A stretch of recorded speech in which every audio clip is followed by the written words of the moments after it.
ये कोई संयोग भर नहीं है कि देश के वो हिस्से जहाँ प्राकृतिक संपदा सबसे ज्यादा विपुल है, उन्हीं हिस्सों में मांसाहार सबसे ज्यादा होता है।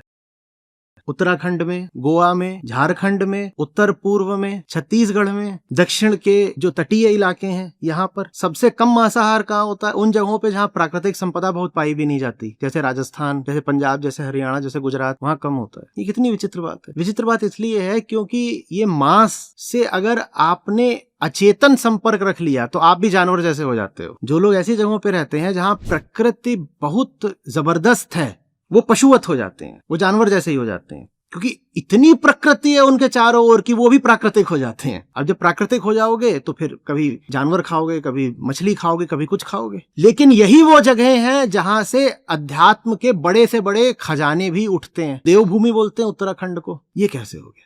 अगर देवभूमि है तो वहां इतना मांसाहार कैसे, इतना अंधविश्वास कैसे? देवभूमि भी है और माया भूमि भी है। ये निर्भर इस पर करता है कि मां से आपका संबंध क्या है, और पूरा जीवन आपका इसी बात से तय हो जाता है कि मां से आपने रिश्ता क्या रखा। ये जितने दर्शन है ना, वो कुल मिलाकर के सब इसी प्रश्न से जूझ रहे हैं, मां से क्या संबंध रखना है। ना तो मां को त्याग सकते हैं और ना मां की ही गोद में लौटते रह सकते हैं। सही संबंध रखना है मां से। गलत संबंध रख दिया तो मां महामारी बन जाएगी, सही संबंध रख दिया तो मुक्ति दिला देगी।